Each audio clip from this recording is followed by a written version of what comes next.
Um, so here it is one day after I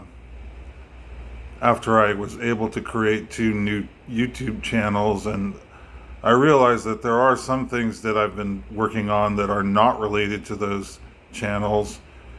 And one of them is I'm just practicing giving presentations about general topics that I know something about. So I'm wanted to introduce this and say that I'm going to talk about smartphone cinematography, and that I already recorded the presentation, but now I'm making the introduction. And since this pertains to the way that I make films in general, I'm going to put it on my old site, because that's the site that has all the subscribers. The two new channels I have don't have any subscribers yet, so it'd be kind of pointless for me to put videos that I actually want people to see, even though even though I'm still getting low views on Facebook currently.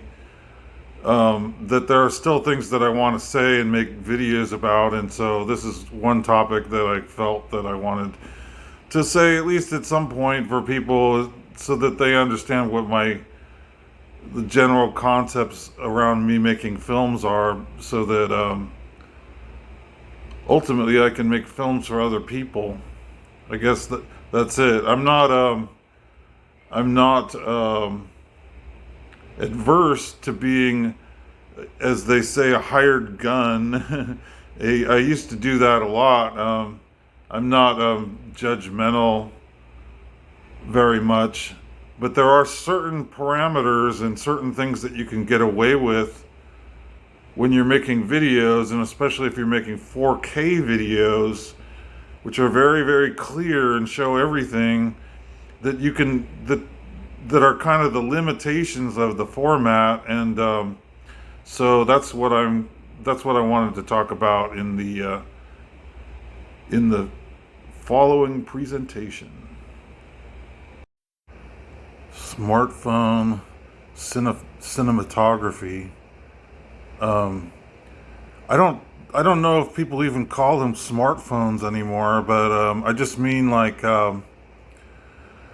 in around 2015, I finally got an iPhone that had a good video camera on it, or at least sometimes it did, and I started to go outdoors and shoot video. And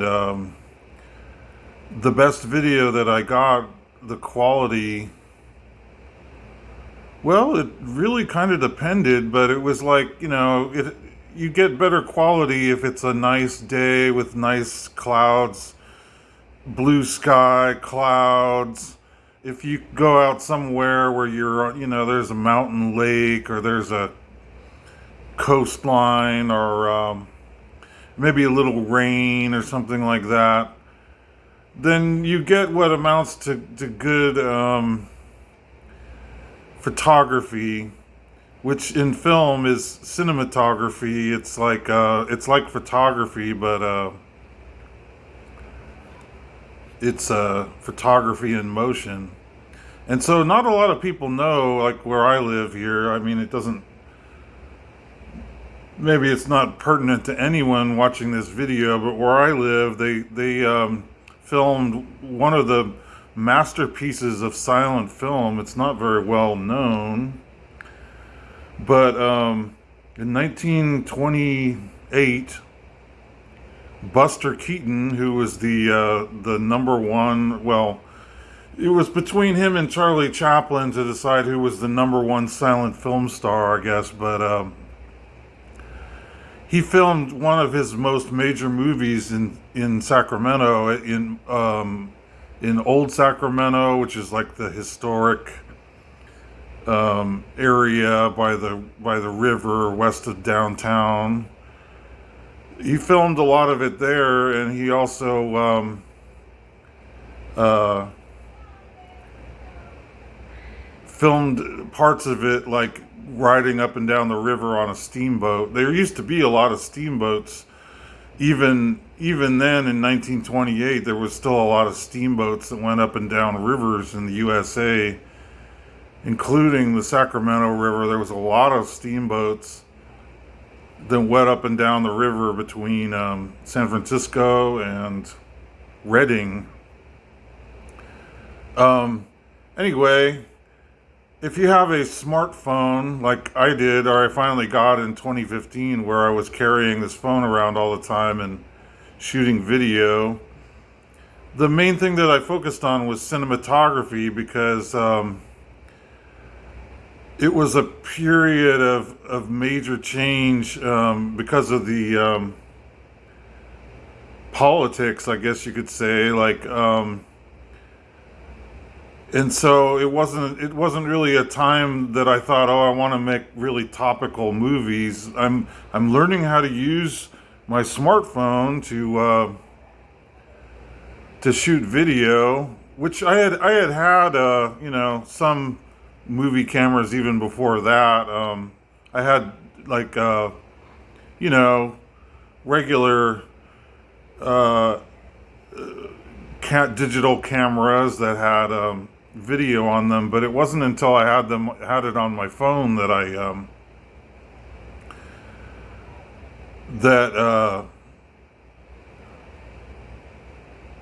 it was not until I had them on my phone that I started walking all over the place, especially where I live, because I lived in the Santa Monica Mountains then. So I found like every single hiking trail, driving around in the car, attaching the phone to the outside of the car initially. And I learned all these techniques of shooting video that looks like a Hollywood movie. The quality of it is similar to a Hollywood movie. If you're driving in a car and you roll down the passenger window, and then you kind of if you're driving along, if you point your camera out the window and you keep it inside the car so the wind doesn't, you don't have a lot of wind noise, or you can even have the window rolled up. That's kind of the key to a lot of the the really higher quality nature video that I was able to get over all the course of time since I started shooting video with a smartphone. That and walking around and shooting like just a stationary shot where there's some action going on in the front. So like if you're in a bird watching area and there's a lot of birds and there's a lot of action, then you don't have to be in a moving vehicle for there to be action. There's action right in front of you. So the difference between photography and cinematography is that it's you can show somebody a scene with your phone that's shot in video, and I wouldn't say there has to be action. If there's not action, then there at least has to be interesting audio. But for the most part, yeah, there does have to be action. Otherwise, people aren't going to want to watch it. And so I focused on I would say the first 10 years of shooting video, I didn't focus at all on recording audio, trying to do narration, recording any music or anything like that. I just was out walking around with my camera shooting video of things that I was seeing in the real world. And that's what I like to do. I mean, it was fun. It's like that's what human beings are kind of designed for, in a sense. And in the midst of that time, I mean, I felt like that my goal was to make a visual, to make the visual as high quality as possible. If you make a film and it's visually, sometimes you can get into nature areas where, it's just gorgeous nature, the light and the flowers and the shining light of the sun on the water and all of that sort of stuff. Those are the things that were like as photography evolved. I think that the main photographer that people are familiar with of the landscapes that I was exploring initially was probably Ansel Adams, the most famous Western photographer, and he would go around and he would go with a really big like woody wagon, and he would stand on the top of it, and he would keep very still, and he would have these huge, I don't know what it was, large format film. And so if you look at Ansel Adams photographs, and then you look at shot around the same time, but in video, in silent video, the Buster Keaton movies, and especially Steamboat Bill Jr., the one that they shot in Sacramento, it's very similar. The Buster Keaton looks like an Ansel Adams photograph, but it's in black and white, but it looks like that silver. They were using silver, so I wish I could really explain the whole thing, but in essence, basically the West is a beautiful place. That's why people have always been drawn to live here, at least for part of their life. And people expect more from it, I think, than what it can provide for them. It's not a perfect place. It's just a good place to shoot video. There might be all kinds of crazy stuff going on aside from that, but if you're the type of person where you want to make beautiful nature videos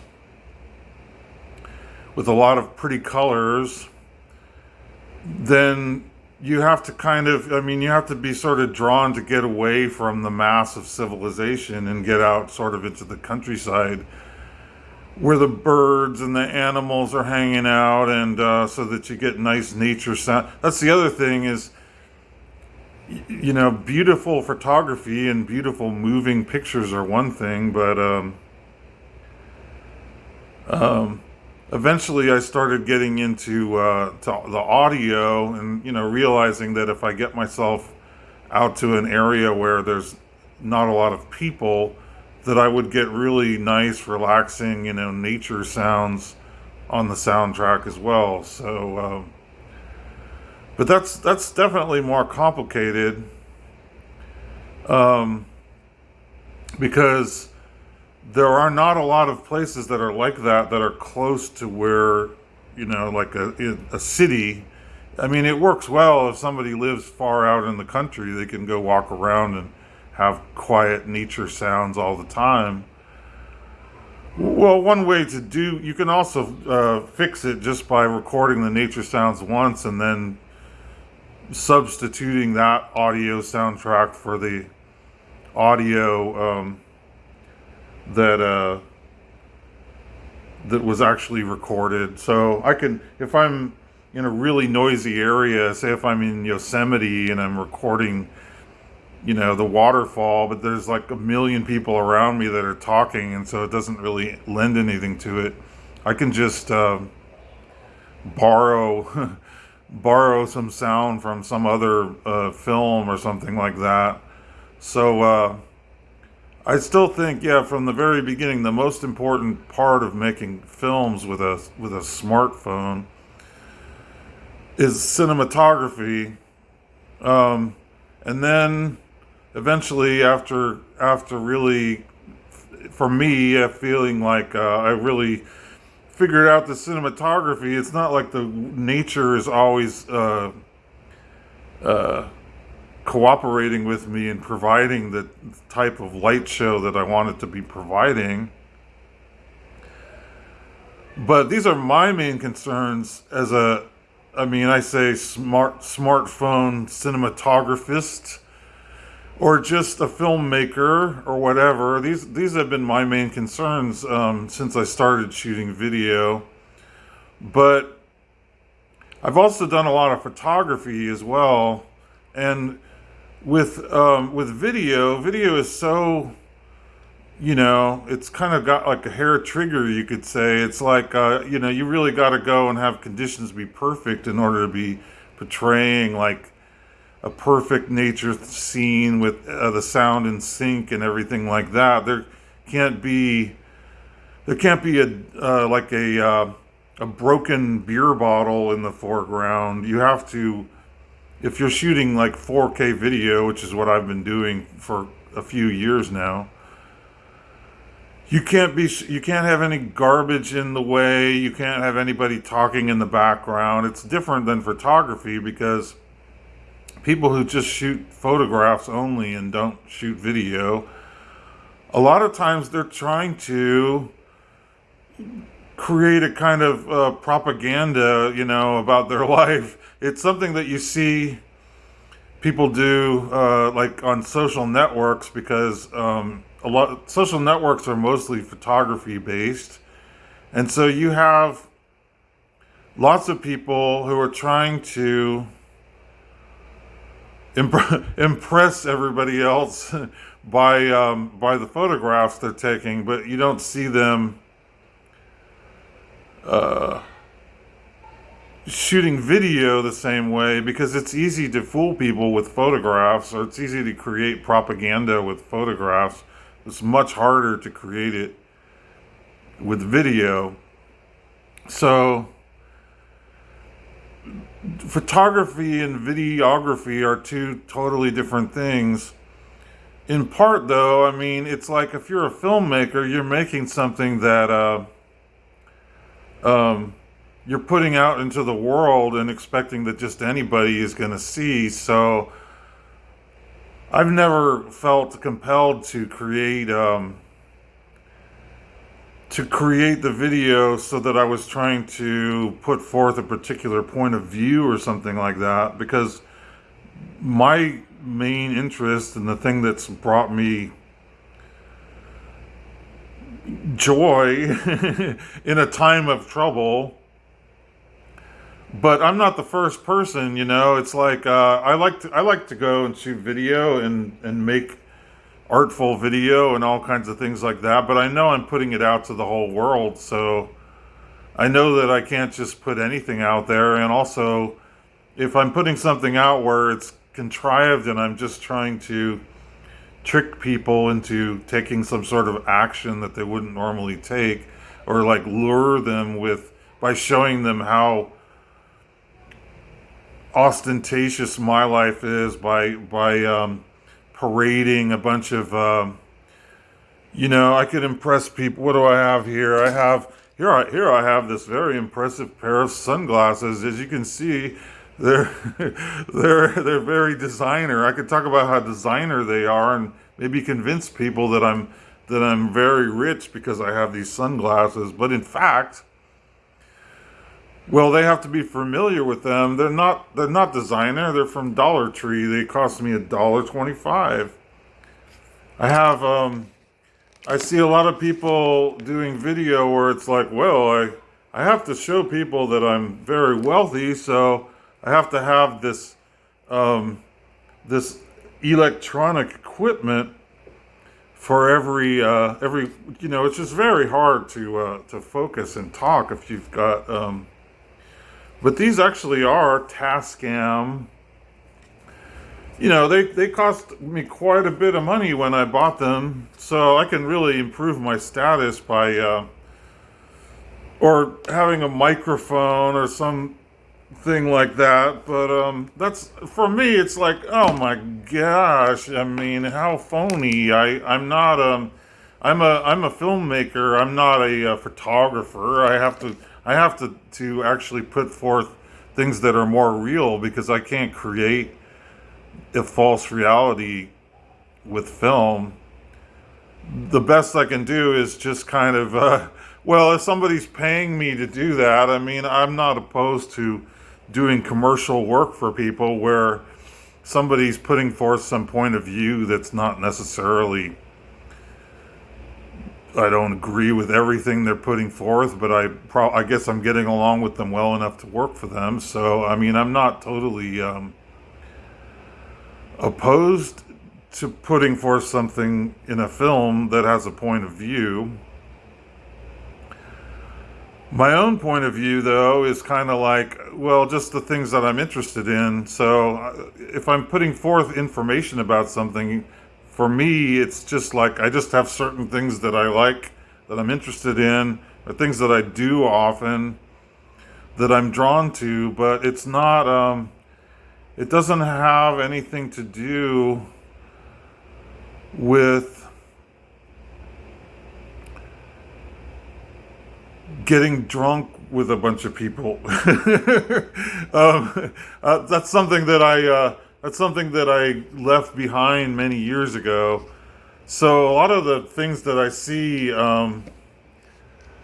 other people doing have to do with that. It's kind of like I'm showing you how I've made it. So here I am in the French Riviera, and I'm drinking expensive booze. I'm gonna show you a picture of the bottle. I'm gonna show you a picture of this and that, and it's like that's that's what I feel like I need to say something about. I think that's very trite. It's cliche, and it's ever since we've had Facebook. It's been pretty much the format for so many people on Facebook who don't do video, who just do photography. So they create this really a contrived post about, that's the same as the last post. It's like, here we are drinking again, drinking 50 different types of booze. I mean, a lot of us who were young once also lived that lifestyle at one time, but don't miss it. I don't miss it. That's the lifestyle that I used to live. Like when I was in my 20s, I would go out every single night practically to a different restaurant, and I would drink, like 3 or 4 drinks sometimes with dinner. I was completely miserable. I was in a life situation where I was getting paid good money. I mean, I was getting paid a lot more money than most of the people I knew because I was doing tech computer work. And so I was in a relationship where the person who I was with really liked to go out to eat all the time. And I wasn't totally opposed to it, but it was just bizarre because I was working in different jobs that I wasn't too happy about. I mean, I didn't like, I wasn't always drawn to the people I was working with or for, but I could make it okay by going out to eat at a different place every night and drinking a lot. And I ended up with like food poisoning and also alcohol poisoning because I was going out and like if you're mixing up a lot of things and you're not controlling your food supply, so you don't know really what ingredients are going into the food you're eating. Not to mention, like if you were some high level person who has to worry about getting poisoned, to be saying like, or putting forth an image where you're showing that you've achieved so much in life by so I just mean that's a cliche to take pictures and post them on social media to impress other people by showing what your food you're eating at a restaurant every day, and showing that you're drinking alcohol every day and that you don't ever go out for a walk or anything like that. I have so many people who I see are basically posting just that, and it's kind of like, well, I might have been impressed by that because I was kind of competitive that way when I was in my 20s, when I was boozing it up often. And I felt like there was kind of a drive for competition to try every restaurant. At that time, I lived in San Francisco, so I tried every restaurant in San Francisco. I paid a lot of money um, to go out to eat practically every night, and I spent a lot of money on, uh, going out to bars as well. It was very, it was a popular thing to do in those days. It was just, I was earning the money and making a lot of it, but I was just pissing it away. And so it's a popular format on social media of people who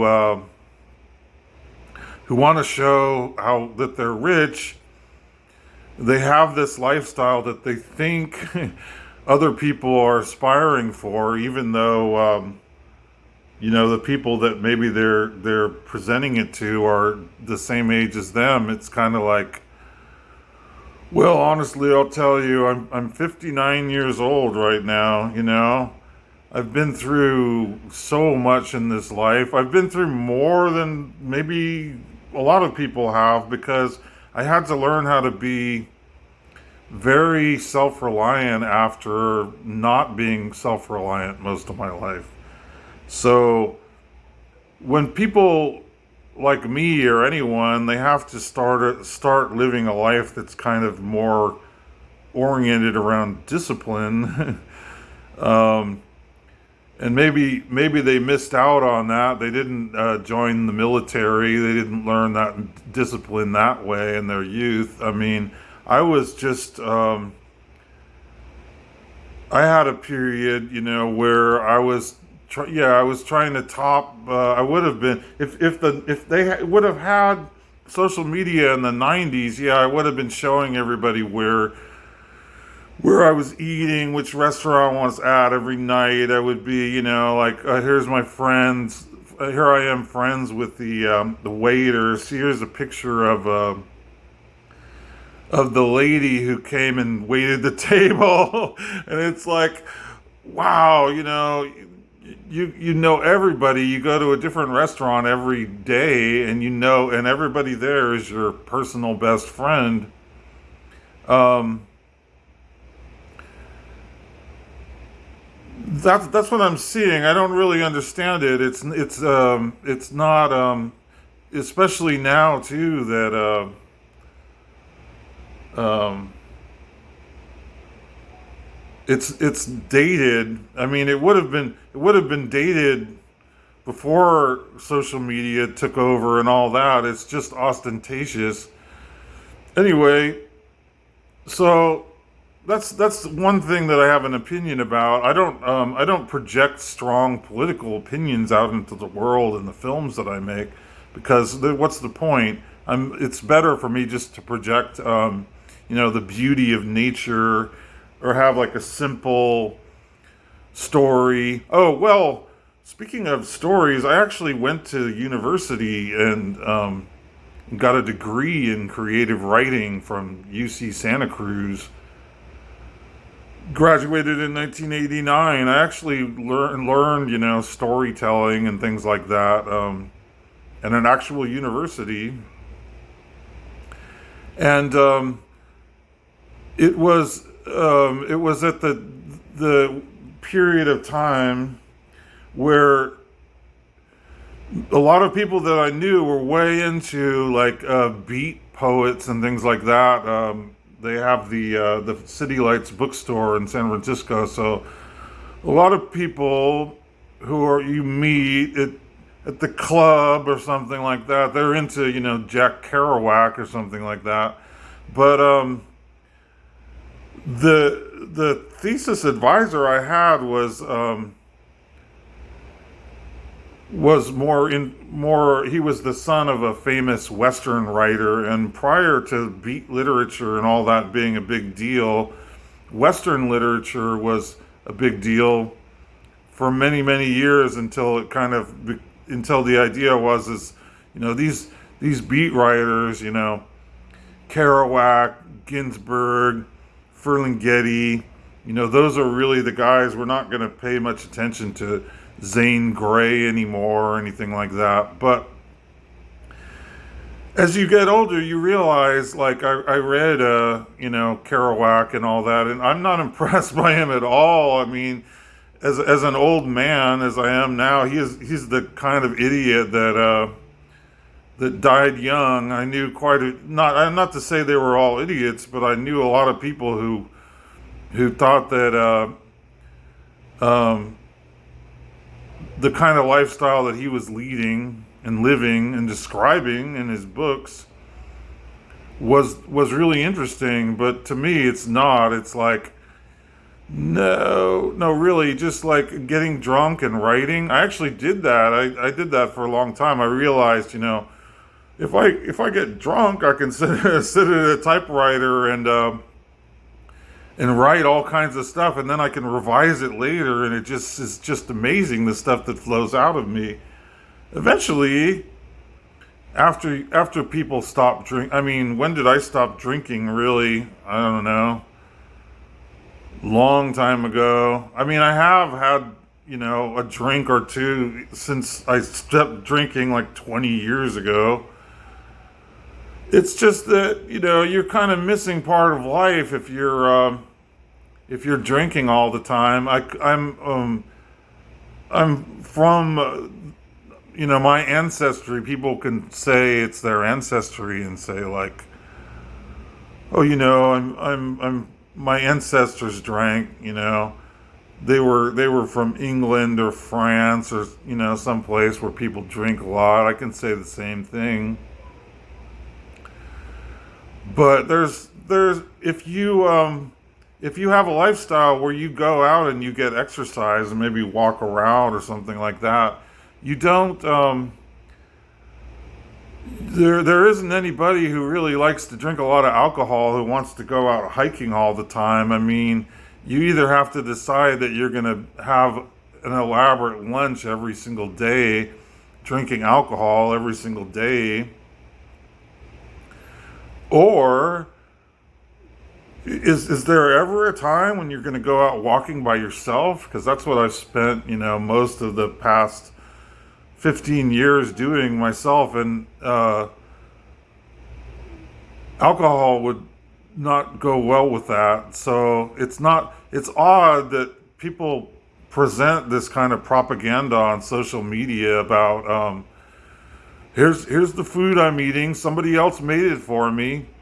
Well, I can show you what I'm eating. I made it myself. It looks pretty effing great. I mean, it's the same type of stuff that you're eating, but I don't have to worry that every day I'm going to a different place to eat and I might get poisoned, which I used to. I used to get poisoned when I would go out to eat all the time in San Francisco. Sometimes I would get very bad food poisoning, and also have a really bad hangover as well. So to me, it's just reminds me of this life that I used to have, where I was very unhappy in it. I mean, I wasn't unhappy every second of the day, but it's not something that appeals to. I mean, yeah, appeals to older people who have gone through, drank alcohol for a while, stopped drinking it, all that kind of stuff. If you're one of the few people, I guess, who wants to go and walk around in nature with a camera and have that be, how you're presenting a photo, a daily or weekly photo display to whoever, whatever people you're putting things out to.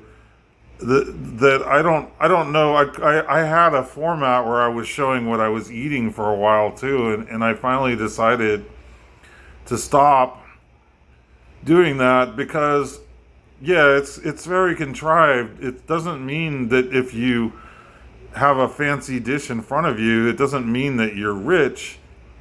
I can go and get some decent ingredients for almost no money the way that I shop when I'm power shopping.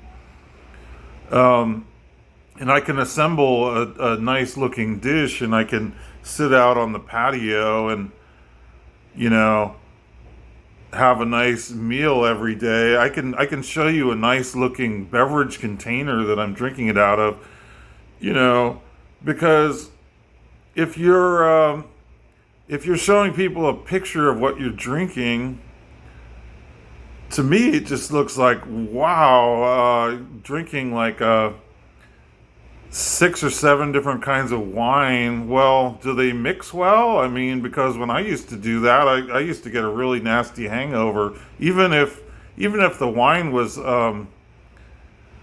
expensive. I mean, it doesn't really matter. It's just there's a lot of things that are in wine besides alcohol. So if you mix up a lot of different drinks or a lot of different types of booze, it it'll give you a hangover. I don't know what else to say. Um, People who get a lot of exercise don't are not really drawn to drinking, or also not really drawn to going and hanging out with a bunch of friends all the time. If you and also too, if you're into power shopping, you can get a lot of social interaction from the people that you know in the stores that you're shopping at. Like I've been shopping at some stores now since I moved to Sacramento. 6 years I know the people in the store, so I get a lot of social interaction from that. I could show you pictures of the people I know in the stores that I'm shopping at, and I could go and I could buy booze in the nicest looking bottle so that later on I could go sit somewhere in a garden and set the bottle next to me on the table for a couple of minutes, long enough for me to take a photograph. I could easily make it look like I'm, hanging out with 20 of my closest friends if I was, if I felt like it was ethical for me to just take pictures of people and put them on social media. But in order for me to do video, I have to be very aligned towards what do most people consider ethical and what do most people do not. And so it's not really something that I want to put forth or be associated with. If I'm going and just going to restaurants, taking taking pictures of the crowd, whoever it is that happens to be there, whether they're with my party or not. I mean, I can go to a restaurant and I can take pictures of everybody at the restaurant, so they're all in the background of the photo and all that kind of thing. Or I can go to anywhere and do that, but it's not, in the long run. It's not really that ethical to do that. So people that are watching your video, like I say, it's easy to fake things, or it's easy to present a real point of view, or be trying to impress people. I could do other things too. Like I could show like all the, I could go to a beach where there's a bunch of chicks in bikinis, and I could just hang around. I could show the camera and say, yeah, here I am with all these chicks in bikinis. But I mean, I can just say, well, if you want to see that, you know where to find that sort of stuff. That's not necessarily what I'm putting forth if I'm doing cinematography with my smartphone. I don't mean to say that there aren't other types of filming you can do. If you can certainly make, it is certainly possible to make highly contrived videos. I went to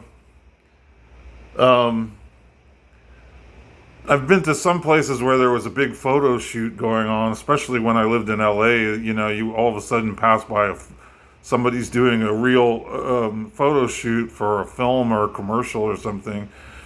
And they just have probably like more than $1 million worth of equipment. There's like 30 vehicles. Everybody's got cameras, booms. It's just, if you ever see I'm sure everyone's seen by now what a real film shoot looks like. So it is possible for people who have millions of dollars budget to make something film that is, that's very, very contrived. I mean, I don't mean that in a bad way. I just mean that maybe they're putting forth something that's fictional. Like when they're making a movie about, 10,000 BC. I mean, obviously everything in it is fake. So it's kind of the same thing if you're making a commercial, you're trying to put forth a point of view or something, and you can create something that's very contrived.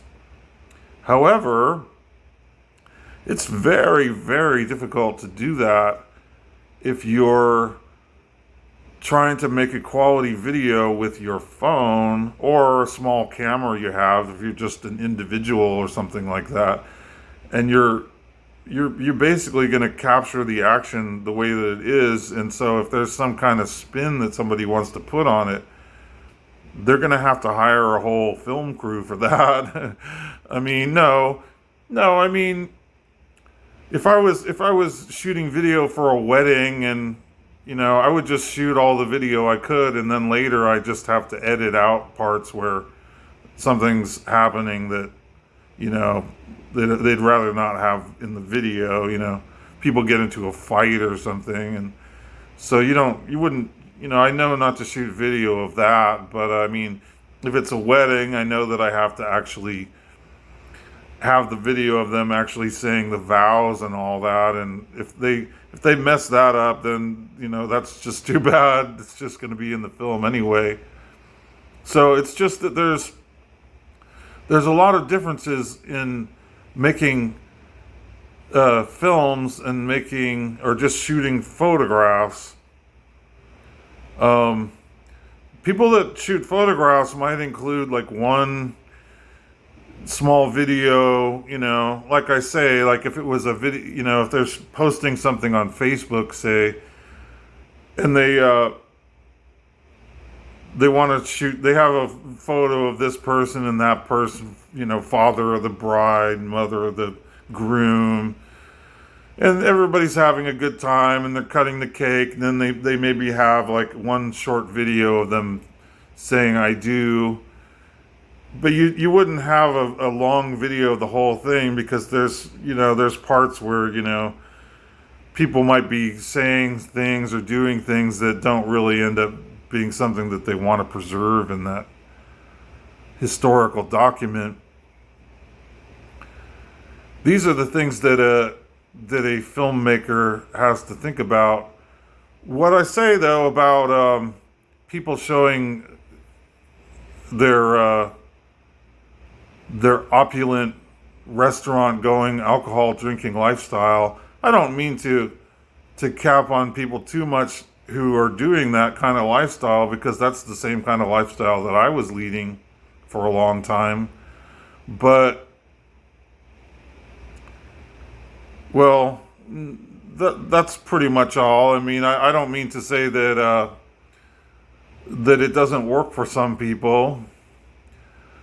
But a lot of us who are older have already lived that and don't aspire to live that way again. So it's a waste it's wasted on me. It just makes me remember, all the things that I had to do when I was locked into that lifestyle. As it is, life is life is long, but it's also short. I mean, there's only everybody has so much time in the lifetime they're in on the earth, and not really nobody really seems to know for sure what happens after that, although some people believe this or that, of course, based on some book they're reading. But you can look into it, and you can think about that. There is like a spiritual side to life that we all experience when we sleep at night and we have dreams. It's like there's sometimes I have very vivid dreams, depending on what I eat. Um, no, depending on other things too. There's a spiritual side to life. There's more to it than just the material plane. People write about it, and religions are based on it and all that. But if you're into that kind of thing, going out in nature is part of that for sure, and being not being part of the whole urban circus, which is the contrived part. The human made stage is going to be happening in a big city pretty much. The way that life kind of is without all those trappings is something that you're going to find when you're way out in the middle of nature. You can see how nature works. You can see how life works without the contrived trappings of the urban jungle that you might be inhabiting all the time. Um, so yeah, believe it or not, I think that it is really important to say this when talking about cinematography, because you're deciding what's important and what's not important to show people. It people can put up with a certain amount of you know showing showing how rich you are, but not past a certain point, I think, and especially not from like an amateur filmmaker. The thing that really is going to win awards is not showing like or not contriving stage settings to show like that. Oh, I'm richer than I want you to think that I'm richer than I really am. See, I'm wearing a golf shirt. It's like I'm rich because I bought this $3 golf shirt clearance at Walmart. Well, I don't know if it was $3. It was something like that. Anyway, that's what I'm talking about. Reality, if you're trying to present something and make nice movies and all that, it's going to happen more so in the countryside. I mean, the beautiful film that you can make. Yeah, you might bring some people out there in the countryside and all that, but you have to have kind of a controlled environment anyway, to get really good film footage. You have to be somewhere where you can control the environment as much as possible, and the best place to do that is to go like the closest place where I am right now where I can do that is I can float.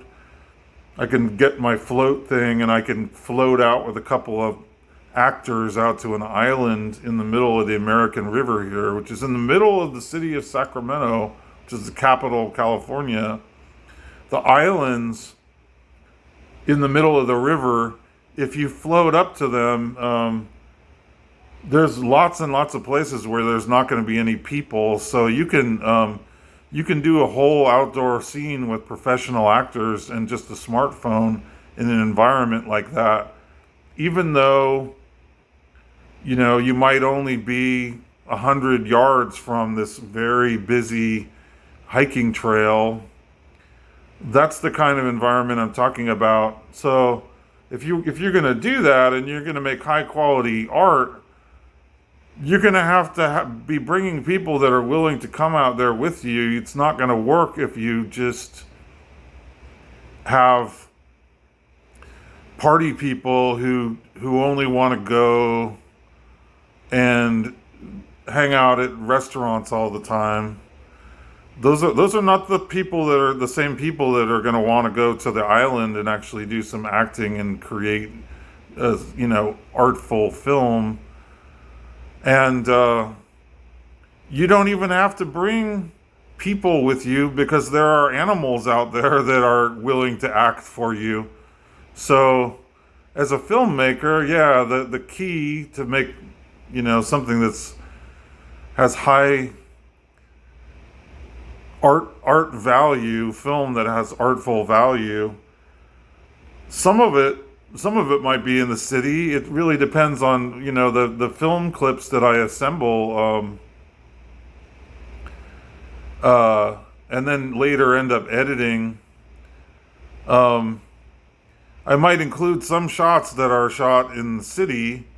If I'm trying to tell a story, maybe I'm saying like, well, I went power shopping, but I stopped and did some bird watching along the way.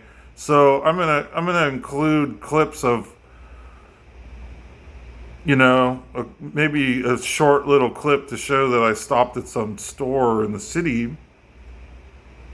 But then I'm gonna have probably a longer clip if I'm gonna stop at the park, where I can show like, well, there was a great egret in the park, and there was and then I stopped at another park and I saw a sandhill crane. In telling the story visually, yeah, if I was making the film for someone else and they wanted to put forth a point of view, like if it was a commercial or something like that, I would have my elements that I'm incorporating to be providing the art, the beautiful aspect of the video, whereas they would then have things that they would require where they're trying to put forth a point of view or convince somebody else of something. And as someone who's done a lot of filmmaking, I would feel like it would be my place to, if they had some idea that they want to put forth where they think they're going to get a good video out of it, but I know that what they're suggesting is not likely to lead to a quality video in the end, then I might say something or edit it one way and then edit it another way and present them both versions and say, well, here's the more contrived version. Well, it's not my goal to insult people. It's not my goal to be like I'm the one who's the know-it-all about making movies. But I spend a lot of time, since I know that I'm putting things out there that anyone in the world is going to end up seeing. I know that there are certain rules that I have to follow so that I don't end up, getting critiqued for things that I'm putting forth that are kind of like cliches. It's the same thing I learned when I learned how to write and do creative writing at the university, where they taught us, and that was something that was good that I learned, that don't use cliches. And also they weren't really that hot on like just the kind of drunken train of thought writing that the beat writers were doing. Well, that's just it. After you go through some change in life and you stop relying on alcohol, like I have, well, does it look like I'm having any trouble talking? No, I can talk and talk and talk. Eventually, you learn. Like I used to only talk and talk when I was drinking, and the rest of the time I would keep my mouth shut.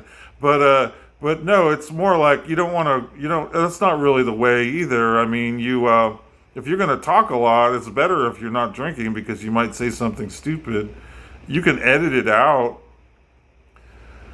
But that's kind of how what when people are partying, that's what it disintegrates into a lot. And I especially saw that too, being a cab driver, because I had to give rides to a lot of people that were just messed up, drunk beyond belief, where like they were, looks like they were about to die from it. I mean, they're so messed up, drop people off and they can't even walk to the front door. They fall down like 10 times walking in the front yard to get to the door to the house. This is the kind of things that cab drivers associate with heavy alcohol use.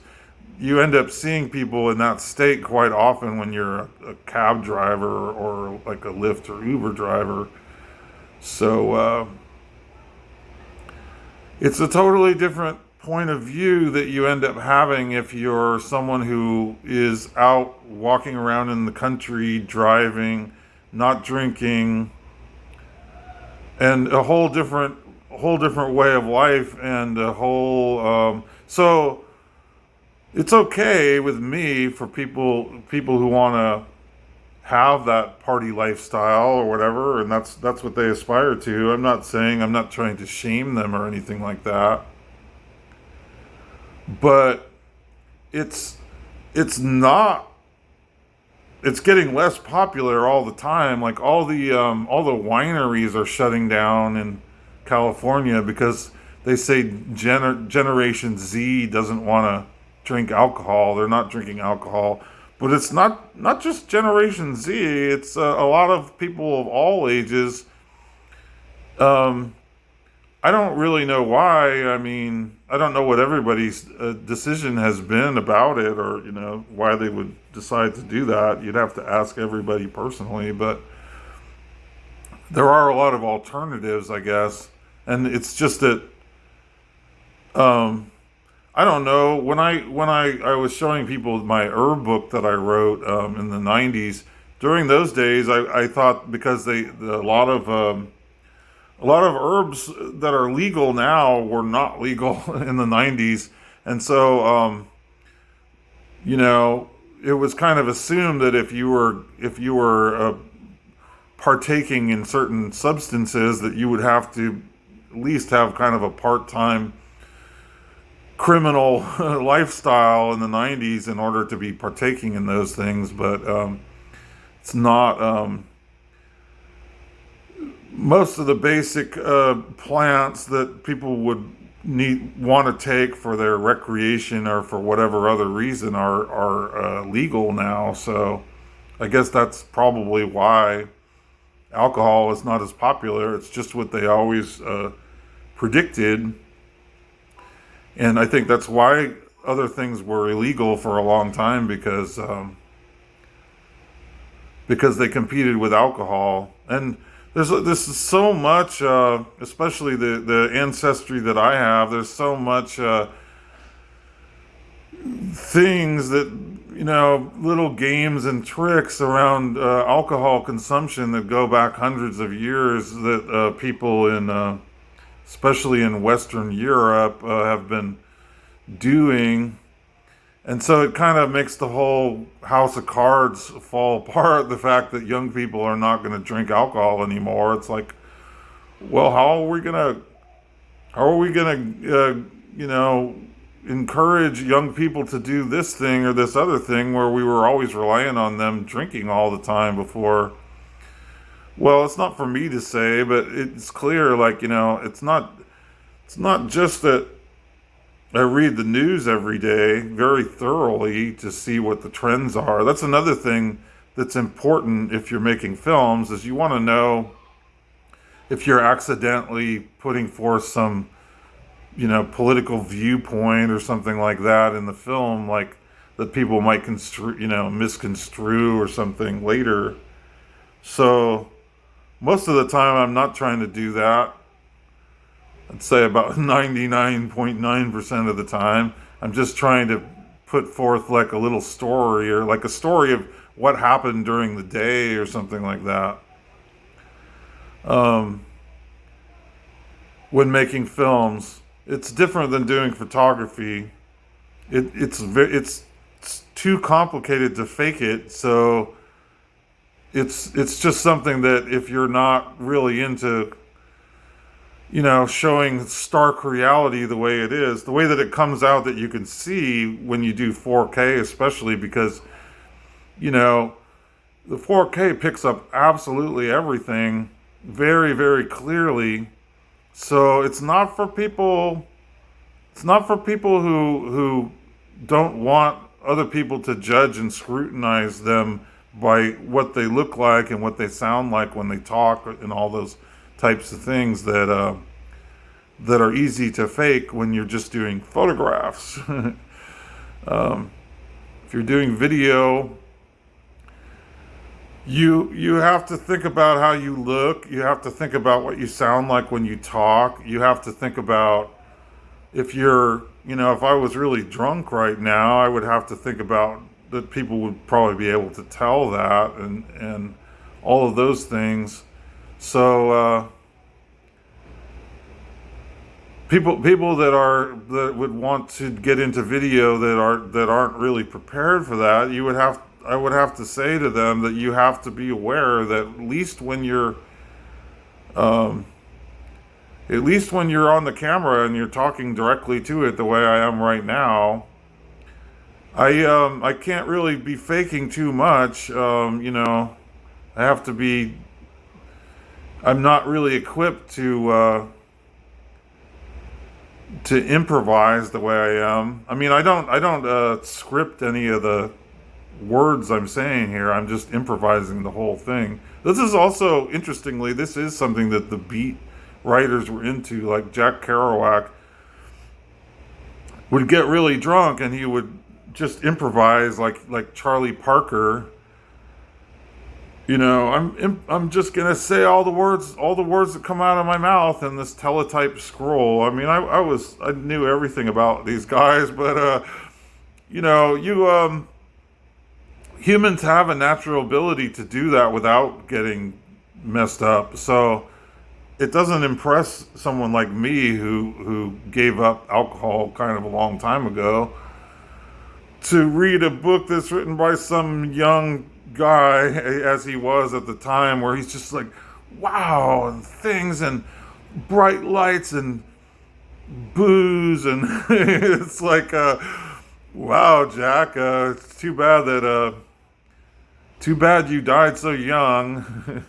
Well, I mean, you know how he ended up one of the many people that booze got the best of them in the end, I guess you could say. Or at least, I wasn't there to witness it, but people who have lived longer than that don't aspire to that and don't think that that's really the way to live. I think mostly there are maybe a few people who can get away with it and don't have to make so many compromises around substance abuse. Somehow, I don't mean that it's not entirely possible. I don't mean to imply too, like, I don't know if it's still the case, but in France, everybody used to drink wine every day. Maybe they still do. I don't know. They get away with drinking a little bit of it and not a lot of it, I guess. Although I think some people still end up drinking a lot of it sometimes. It's kind of this balancing act that people do that I think that if you have a whole culture oriented around it, I mean, and you're actually in the middle of that culture, because I have some French ancestry, but I don't live in a place where people go out to lunch and have like a couple glasses of wine every day with their lunch. At least not anymore. Not around here. I mean, not the people that I know. The people I know are people who work in stores mostly. Yeah. I think that as you get to be a senior citizen too, and your march towards that the inevitability of aging and things like that, that you do end up getting a lot of social. If you're not going to church all the time or something, you might have some bar that you go to, and maybe you have it under control where you don't really, not boozing so much that it's causing major problems. But a lot of people get into religion. A lot of people understand that they're getting most of their social contact from shopping, going shopping, and the people that they talk to when they're in the store. Um, and so it's not something you think about when you're 21 years old, but it's something that you do, that I think about if I'm 59 years old. Like, well, I'm definitely teetering on old age here. I might as well have habits that are common, and like, how is it that someone who's lived to be like 100 years old, are they are they living like the party, three martini lunch lifestyle? Is that how they made it? A lot of times they will be drinking a little bit of alcohol. It is common where people who say that they're well, because I think if you're that old, that you probably can't get your endorphin rush from walking so much anymore if your legs are giving out and stuff like that. So it kind of makes sense that if somebody is 100 years old, maybe they're not equipped to go out walking anymore. It makes sense that you would get your daily GABA from alcohol or wine or something like that. I mean, it's just one thing that would work for people. It's just that what I've seen, a lot of the people who were doing that, who I knew when I was in my 20s, a lot of them did not live to be as old as I am. The people that got into it really excessively, and the people who are into it excessively are limited by the fact that they have to be hanging out somewhere, usually with a lot of people, on a daily basis.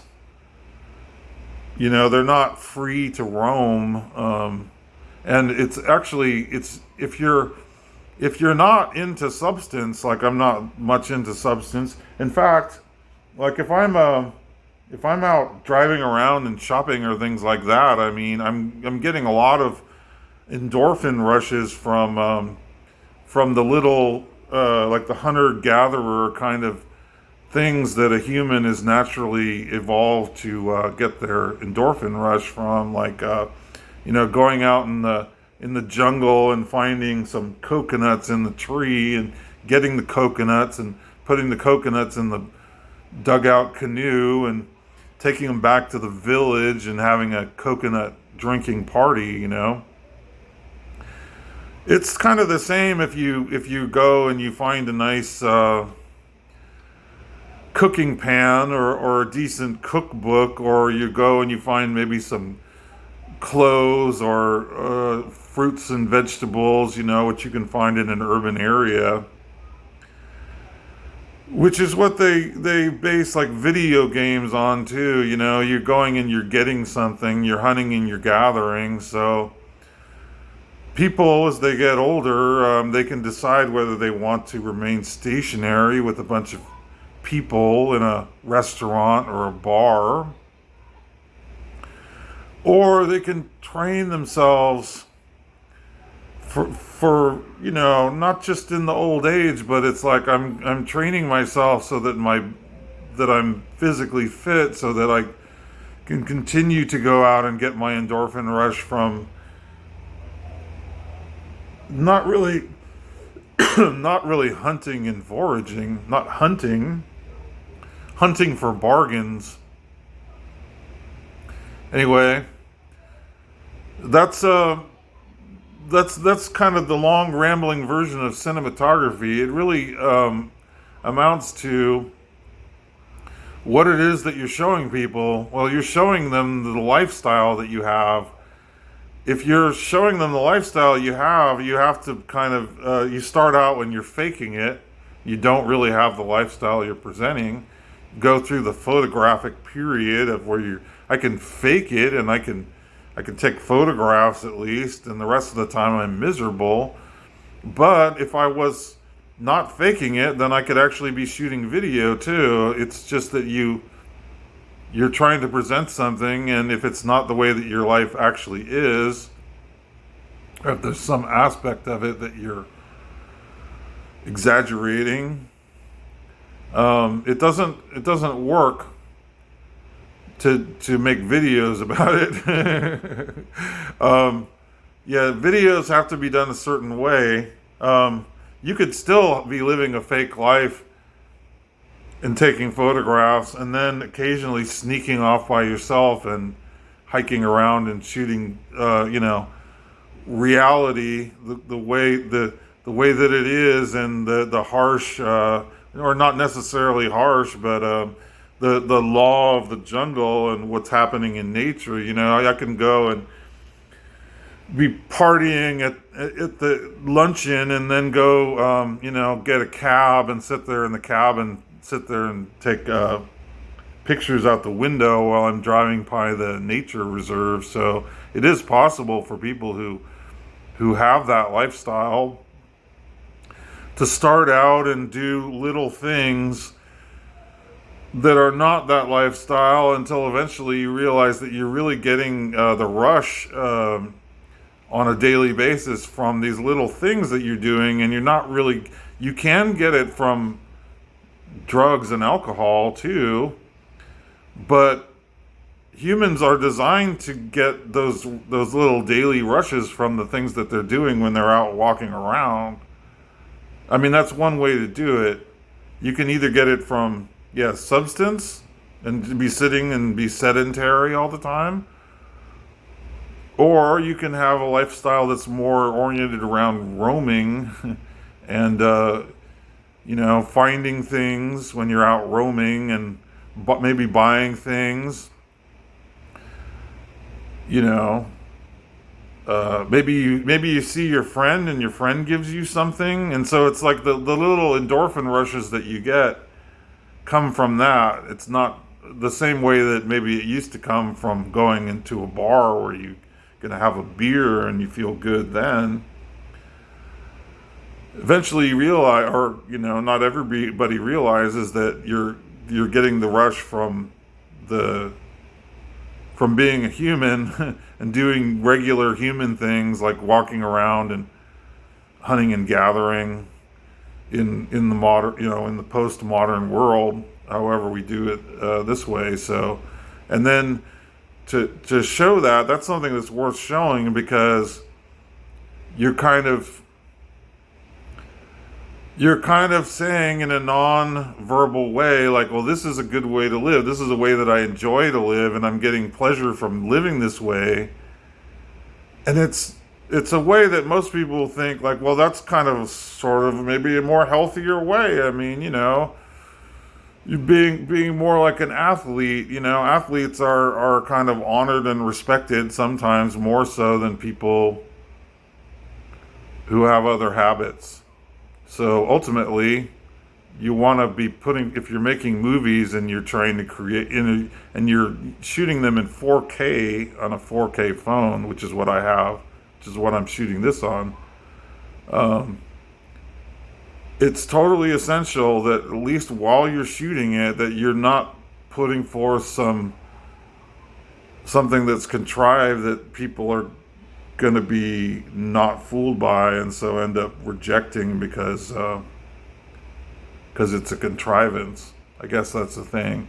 As long as I'm being real, I can talk, and maybe it's not totally interesting for everyone, but at least I'm being real while I'm doing it. And so I'm not going to get a lot of negative comments for being real when I'm talking. But if I put something out that's totally fake, where I'm trying to fool everyone, and I put it on YouTube, say, then I'm going to get people commenting saying, "Who do you think you are?" So that's kind of the first thing that you learn, is not not to, or at least for me anyway, as long as I'm filming something, I have to be real while I'm filming it. If I have some other fake thing I have to do, like talk my way out of a traffic ticket, well, that's not fake necessarily, but it's something where you might have to be acting, you know. That's the advantage though is if you have a computer and you can edit the film and you don't have to just shoot everything in one take, which is kind of what I've learned how to do. I mean, um, then you can edit out things later. Okay, well that's kind of what I wanted to say about that's the basic of and the most important thing that I can say about filming, I guess, is to keep it real.